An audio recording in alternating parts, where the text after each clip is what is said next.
There are stars that died long ago, yet their light still drifts through the dark, whispering of a world that never truly sleeps.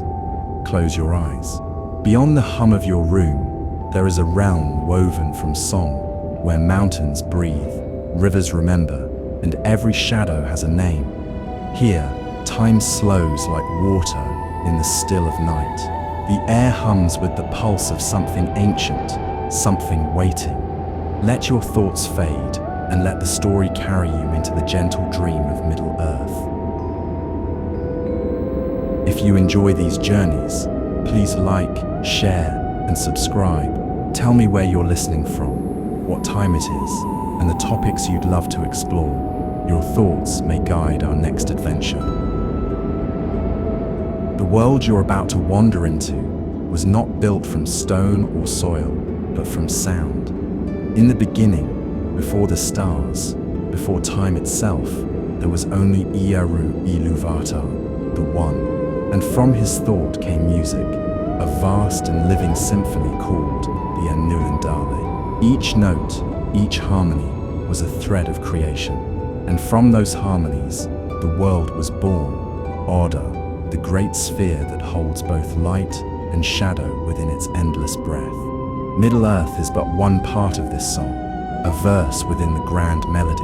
It was shaped, not by hands, but by the will of the divine spirits, called the Valar and the Maya, beings of immense power and purpose. They were the echoes of Iluvatar's thought, each embodying an aspect of nature: the sea, the sky, the growing of things, the hidden fire within the earth. They sang the world into form, giving birth to mountains, oceans, and winds that whispered the first memories of time.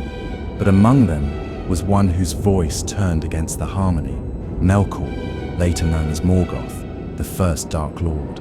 His melody was proud and discordant, seeking not to join the song, but to rule it. Through him, a fracture entered creation, the marring of ardor, the wound that made the world imperfect, vulnerable, real. From that moment on, everything beautiful carried within it a faint echo of sorrow. Every light cast a shadow, every song a silence waiting at its end. And yet, that imperfection became the heart of the world, for it allowed choice, change, and the fragile wonder of mortality. Even the gods could not foresee how the broken harmony would lead to courage, to compassion, to love. This is the hidden truth at the core of Middle-earth. Evil does not come from elsewhere. It rises from within the desire to preserve what we fear to lose. Every fall begins with the wish to hold on to the light.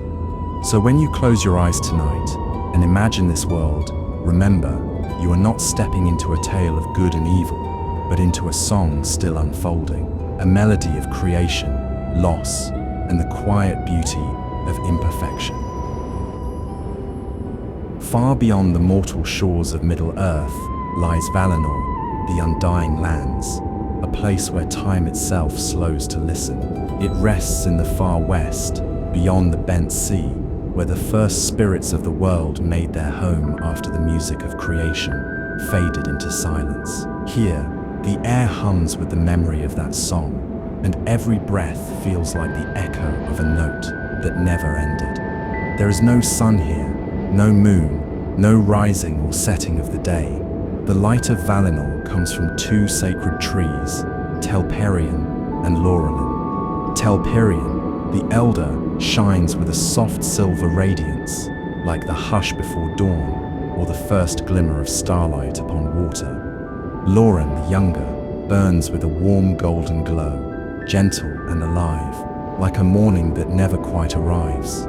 Together, their mingling lights breathe life into the land, waxing and waning in a rhythm older than the concept of hours. When one brightens, the other fades, and in that meeting of gold and silver, the gods once measured the passing of ages.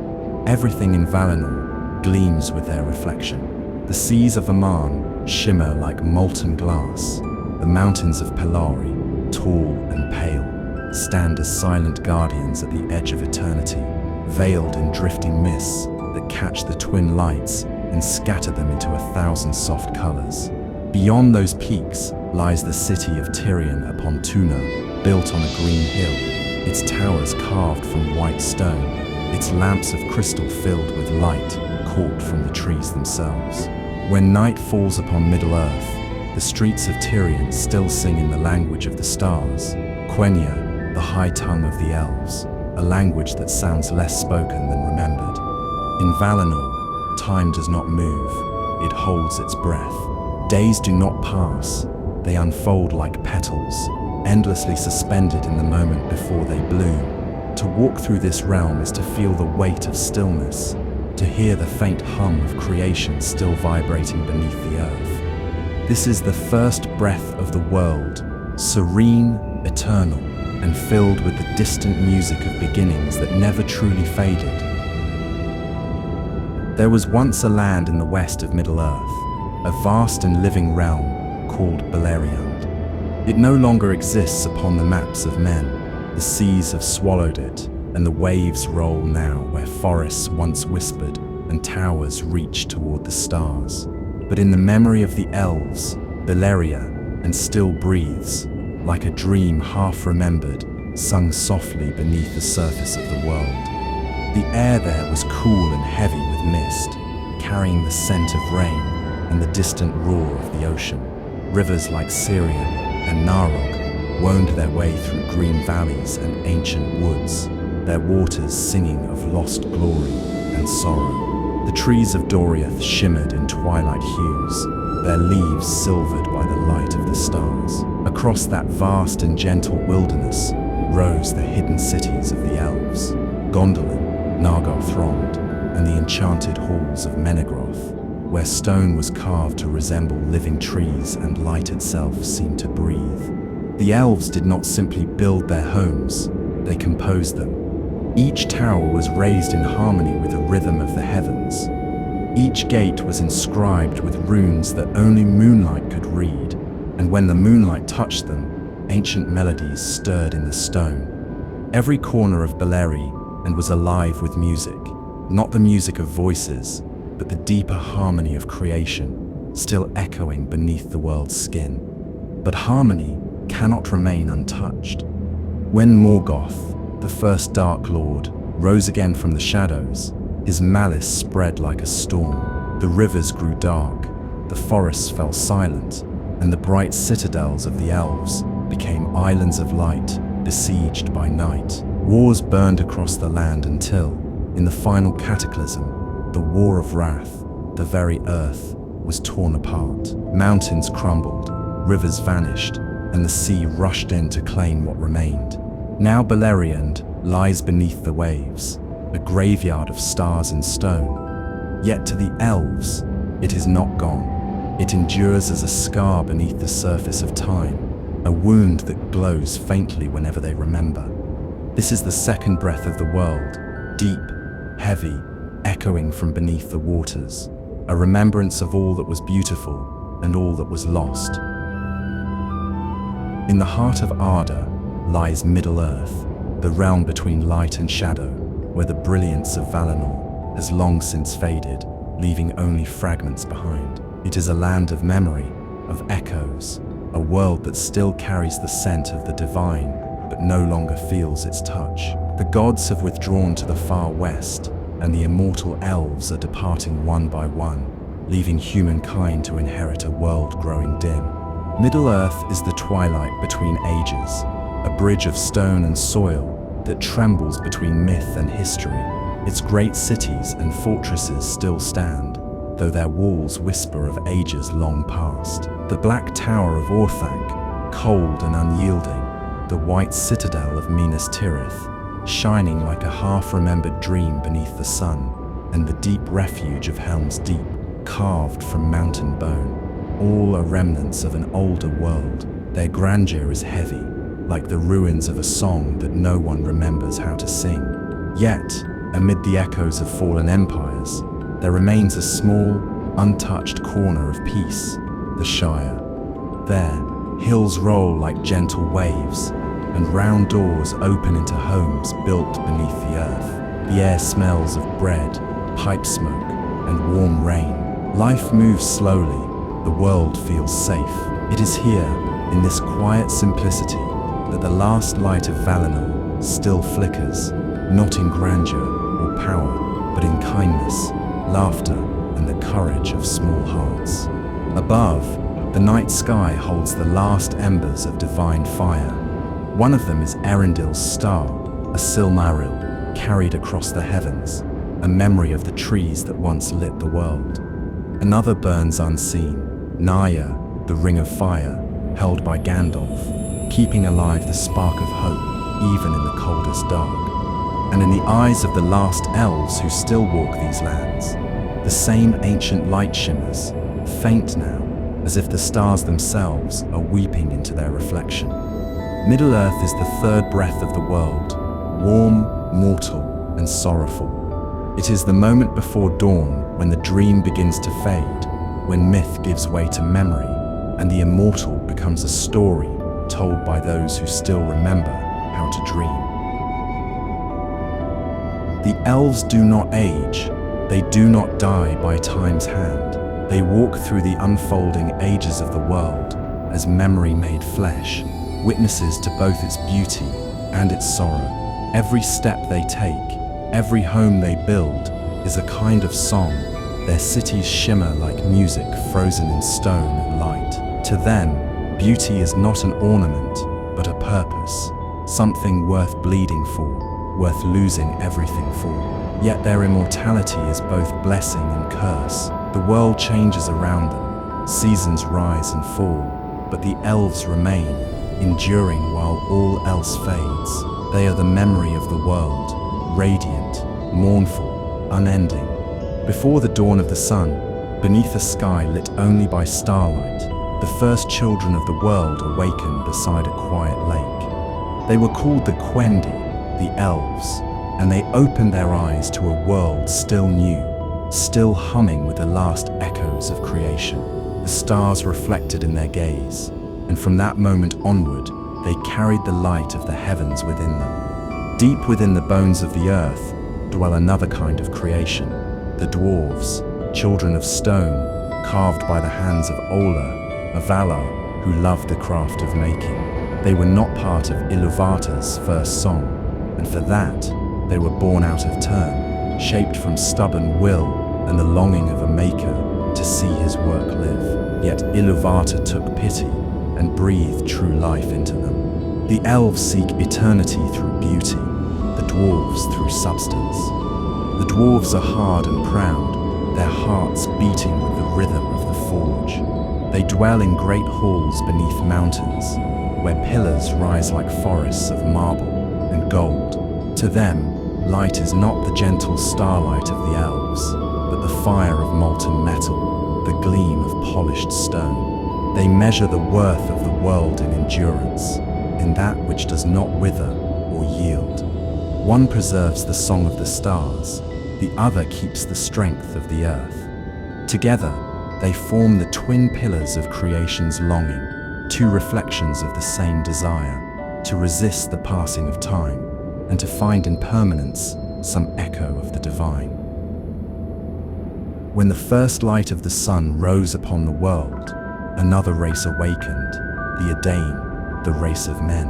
Unlike the elves, their lives were fleeting, their years counted not in ages but in breaths, yet in their mortality lay a mystery even the gods could not fathom. For to them, Iluvatar gave a strange and solemn gift, the gift of death.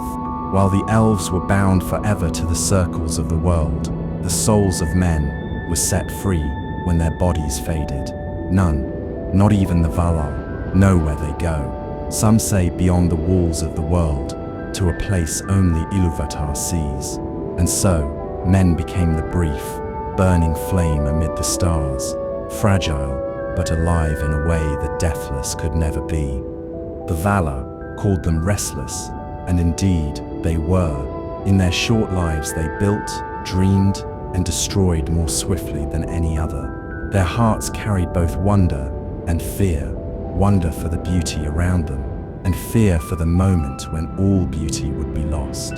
From that fear came their greatest strength, and their deepest fall. Out upon the western sea stood Númenor, the proud island gifted to men by the Valar, a paradise between heaven and earth. Its people were wise, tall, and long-lived, and their ships sailed farther than any before them, but wisdom turned to pride. They gazed westward, yearning for the deathless shores, and in their desire to escape the fate of men, they rebelled against the gods. The sea rose in wrath, and Númenor sank beneath the waves, its glory remembered only in sorrow. From its survivors came the kingdoms of Gondor and Arnor, built upon the lands of Middle-earth, realms of white stone and silver banners.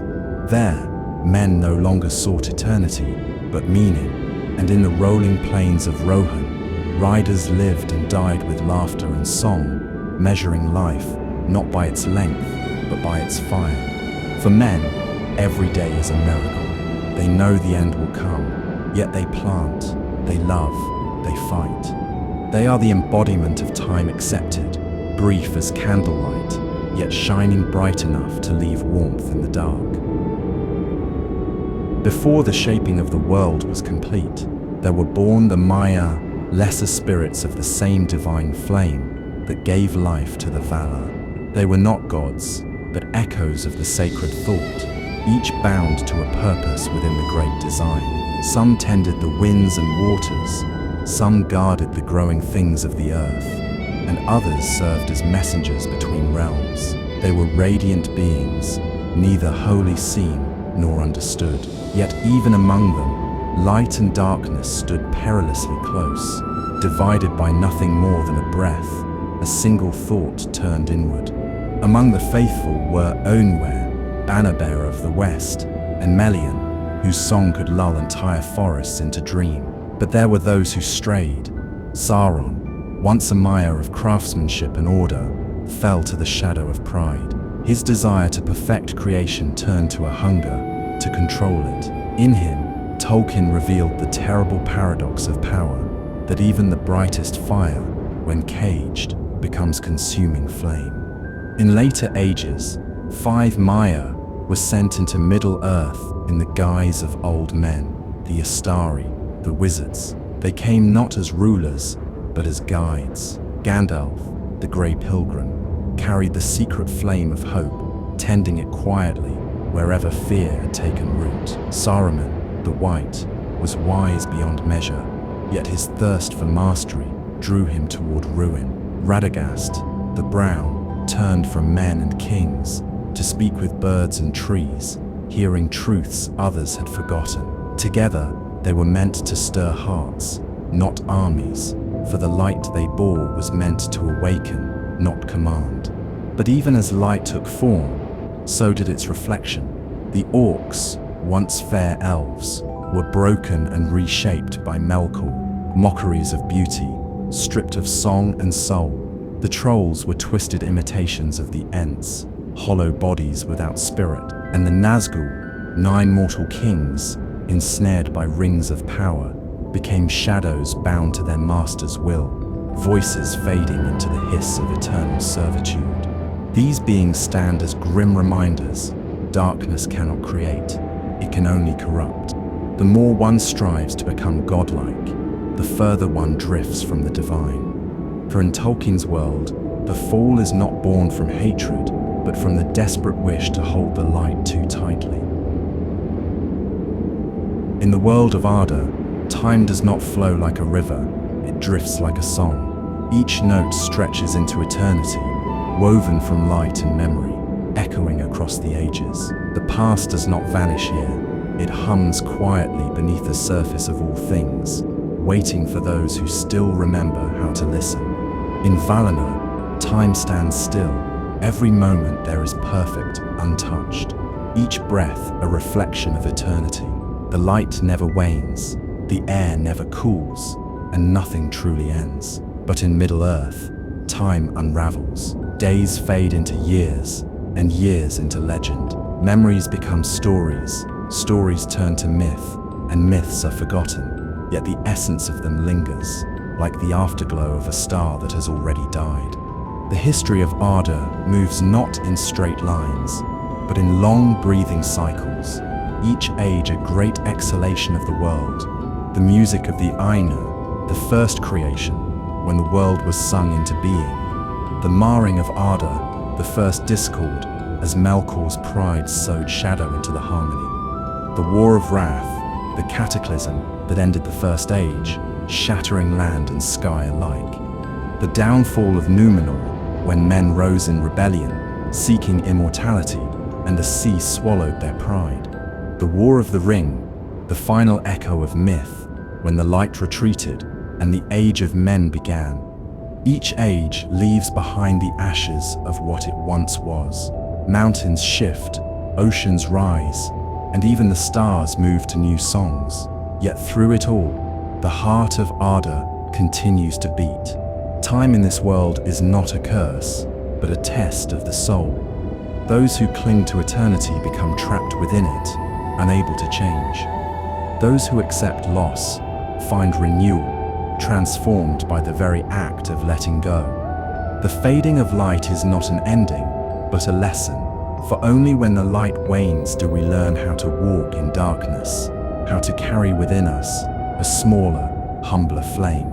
And so the world endures, not by resisting time, but by learning to live alongside its silence. In the world of Ardor, time does not flow like a river, it drifts like a song. Each note stretches into eternity, woven from light and memory, echoing across the ages. The past does not vanish here.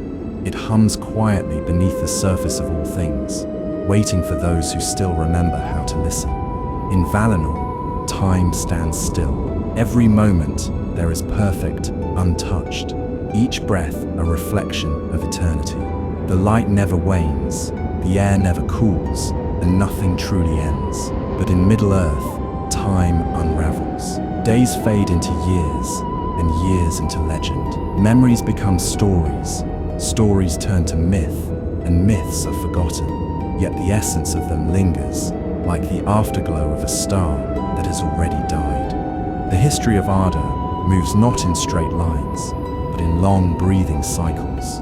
Each age a great exhalation of the world, the music of the Ainu, the first creation, when the world was sung into being. The marring of Ardor, the first discord, as Melkor's pride sowed shadow into the harmony.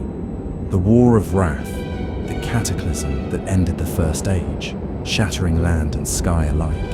The downfall of Numenor, when men rose in rebellion, seeking immortality, and the sea swallowed their pride. The War of the Ring, the final echo of myth, when the light retreated and the age of men began. Each age leaves behind the ashes of what it once was. Mountains shift, oceans rise, and even the stars move to new songs. Yet through it all, the heart of Ardor continues to beat. Time in this world is not a curse, but a test of the soul. Those who cling to eternity become trapped within it, unable to change. Those who accept loss find renewal, transformed by the very act of letting go. The fading of light is not an ending, but a lesson, for only when the light wanes do we learn how to walk in darkness, how to carry within us a smaller, humbler flame. And so the world endures, not by resisting time, but by learning to live alongside its silence. In Tolkien's world, power is never free. Every spark of strength, every flame of will comes at a cost, drawn from the original fire of creation, the secret flame of Ilúvatar. Nothing new is made from nothing. All power is only borrowed, divided, and passed from one hand to another. And so, within the fabric of Ardor, there is no growth of might, only the shifting of its burden. To possess power is to be possessed by it. The more tightly one grasps it, the more it coils inward until the holder becomes the vessel. Fëanor, greatest of the elves, learned this truth in flame. In his yearning to preserve the light of the two trees, he forged the Silmarils, jewels so radiant they seemed to hold eternity itself. But his brilliance turned to pride, and his pride to ruin. The jewels consumed him, not in fire, but in the hunger to claim what could never be owned. Sauron, once a mire of order and craft, forged the One Ring in his desire to bind the wills of others, to perfect creation through control. Yet in doing so, he gave away his very essence, pouring his spirit into metal.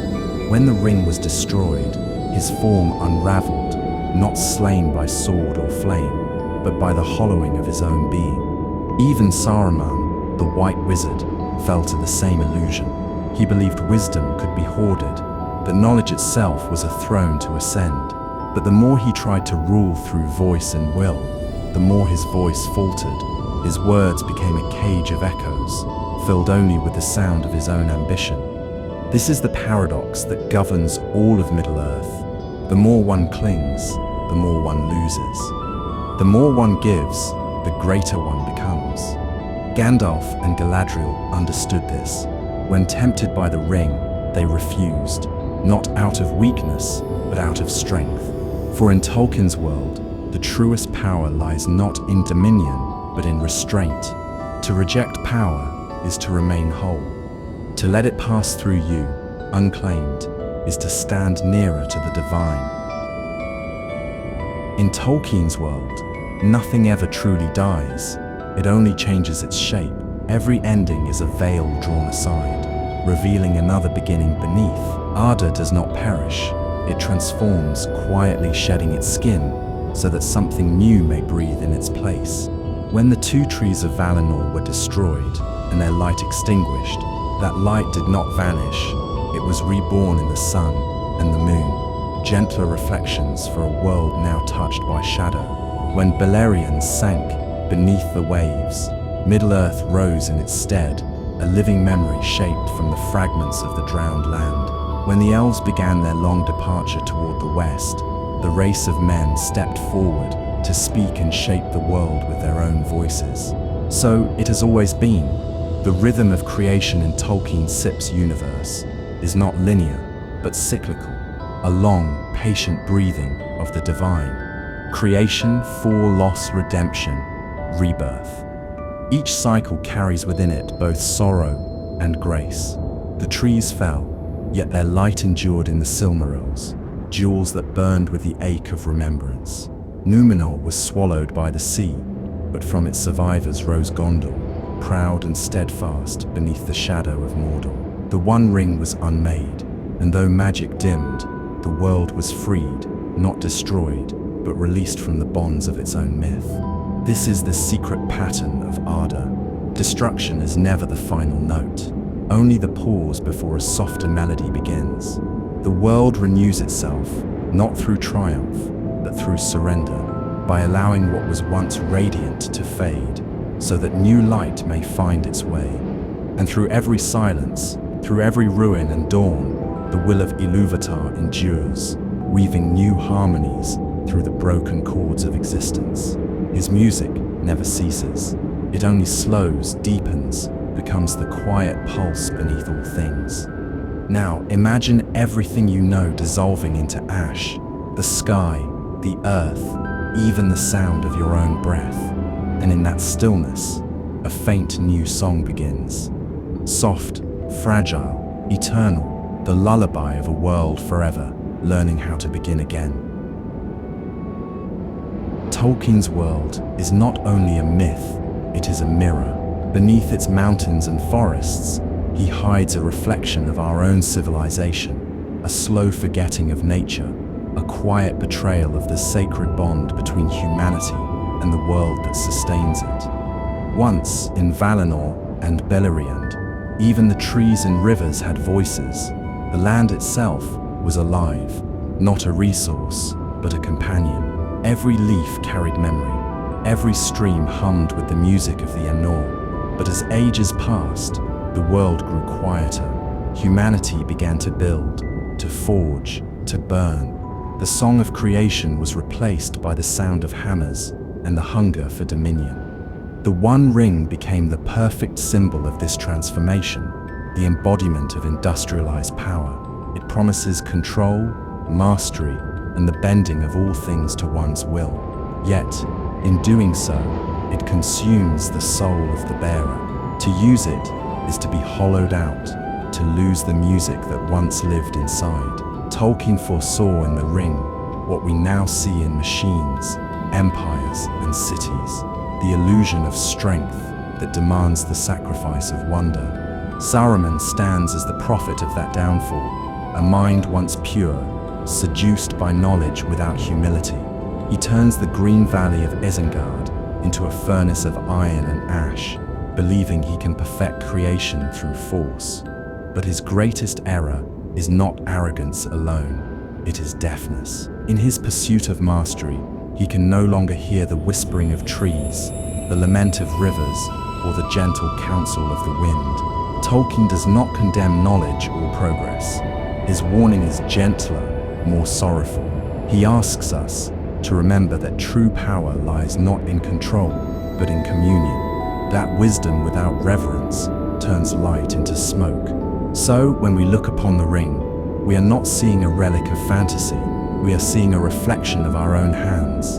The hands that build and destroy, that reach for the divine and forget to listen to the earth beneath them. And somewhere, faintly, the wind still asks, when mankind owns everything, will they still hear the trees sing? From the Silmarils to the One Ring, light in Tolkien's world is never merely illumination. It is the essence of beauty itself, a fragment of divine perfection that mortals and immortals alike long to preserve. Yet in every story, the moment someone tries to keep the light, it turns to flame. The hands that clutch it are burned, and the soul that covets it is consumed. Fëanor, the most gifted of the elves, forged the Silmarils to hold the light of the two trees, to make eternity tangible. But the more he tried to preserve that radiance, the more it devoured him. His brilliance became pride, his pride became rage, and his creation led to centuries of ruin. The light he tried to save became the fire that destroyed his people. Sauron too sought to imprison light, not in jewels, but in will. The One Ring was his attempt to bind creation to his command, to forge harmony through control. Yet in doing so, he lost his own form, becoming a shadow chained to the very object he had made. His desire to dominate became his prison. Even Gollum, a small and pitiful creature, echoes this tragedy. In the depths of his obsession, he cannot distinguish between love and possession. His precious devours him slowly, until nothing remains but hunger. And yet, in the cruel poetry of fate, it is Gollum's fall, his final, desperate grasp, that brings the ring's destruction and the world's deliverance. Tolkien does not call light evil. He only reminds us that it is not ours to own. Light is a gift, something to walk beside, not to capture. It belongs to the music of creation, to the rhythm of giving and release. The truest faith, he seems to say, is not in holding on, but in letting go. For when Frodo falters, the world is not saved by strength, but by the quiet grace of surrender, by Sam's compassion, by Gollum's downfall, by the universe's strange mercy. In the end, light endures not because we guard it, but because we allow it to return home, like a star fading beyond the horizon, only to rise again somewhere we cannot see. When the ring is destroyed, the world does not triumph. It ages. The elves depart. Gandalf departs. The last traces of wonder retreat beyond the western sea, and what remains of Middle-earth becomes quieter, smaller, more human. The age of myth folds gently into the age of men. It is not an ending of victory, but of awakening, a moment when the dream begins to fade with the dawn. The forests no longer speak, the stars no longer answer. The world becomes ours, as it is today, real, tangible, and lonely. Tolkien saw in this transition the reflection of humanity's own passage into reason, the slow unraveling of enchantment. As we grow older, we trade wonder for certainty. We replace songs with explanations, and myths with measurements. In learning how the world works, we forget why it ever felt sacred. The loss of magic is not destruction, but maturation, and with it comes the ache of remembering what has been left behind. The destruction of the ring, then, is not a conquest over evil, but a farewell to the divine. The elves' ships sailing into the west are not acts of escape, they are the world's sigh of acceptance, the letting go of a dream that can no longer exist in the daylight. Tolkien whispers through his tale, "Let the wonders fade, for only by fading can they live forever." Middle-earth disappears, not because it was destroyed, but because humanity stopped seeing it. The enchantment did not die. It merely slipped beneath the surface of our waking world, waiting in the corners of memory, in the hush before sleep, in the stories we tell to remember who we were. Perhaps, when we read The Lord of the Rings, or whisper the name of the Shire, we are not recalling a fantasy world at all. We are remembering a part of ourselves, the part that once believed trees could speak, and light could love, and courage could change the fate of stars. And maybe, if we listen closely enough in the quiet of night, we can still hear it. The faint hum of a myth that never truly ended, still singing us to sleep. Take a slow breath in. Feel the world awaken behind your closed eyes. The ash-warm scent of Mordor, the damp moss of Fangorn, the cold breath of Valinor far beyond the sea, all of them swirl together in the quiet air. With each inhale, you draw in the memory of ages, the whisper of forgotten trees, the hum of ancient songs, the glow of a dying star. The world grows vast inside you, and for a moment, you are no longer here, you are everywhere. Hold your breath, let the moment suspend, still and sacred. In this silence, light trembles, faint, fragile, eternal. Somewhere deep within, the Silmaril glows softly, a shard of the divine, resting behind your heartbeat. The pulse of the world and the pulse of your chest merge into one rhythm. The mountains wait, the seas remember. Time folds gently upon itself.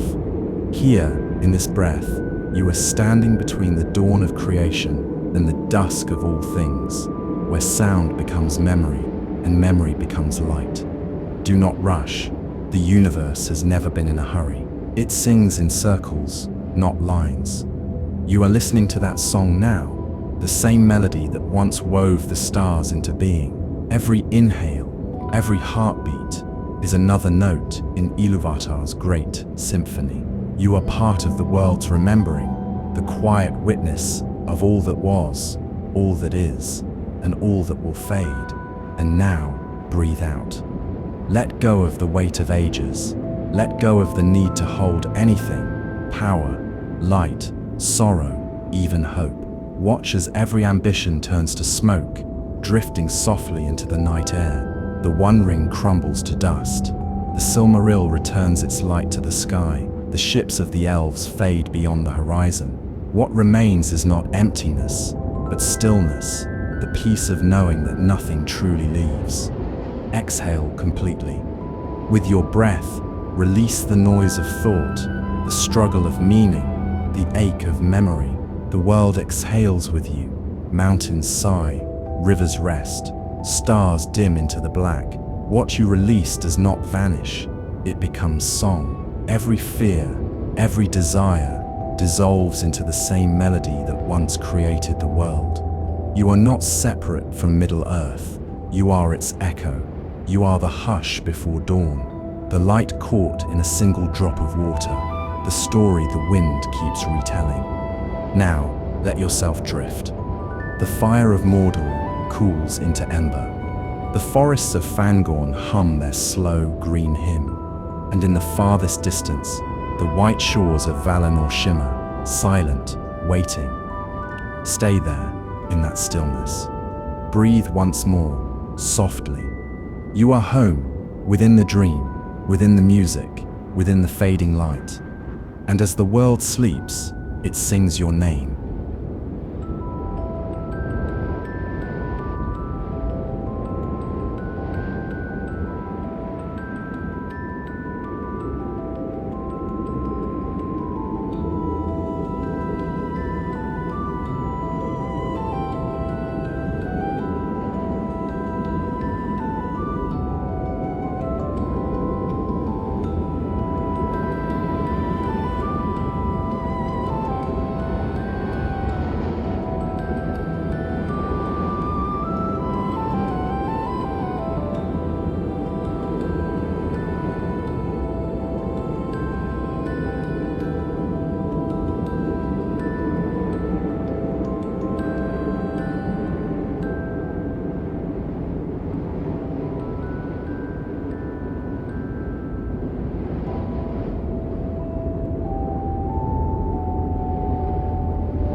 thank you for journeying with me through Middle-earth, through forests that remember, through stars that are only echoes of what once was. Every story you've heard tonight is a fading song, yet its melody lingers in you, in the quiet, in the space between dreams. There is no pure good, only souls brave enough not to be blinded by the light. Let the world drift softly back into silence. Close your eyes and let the dream continue to weave itself, shaping the same old light into new beginnings within you.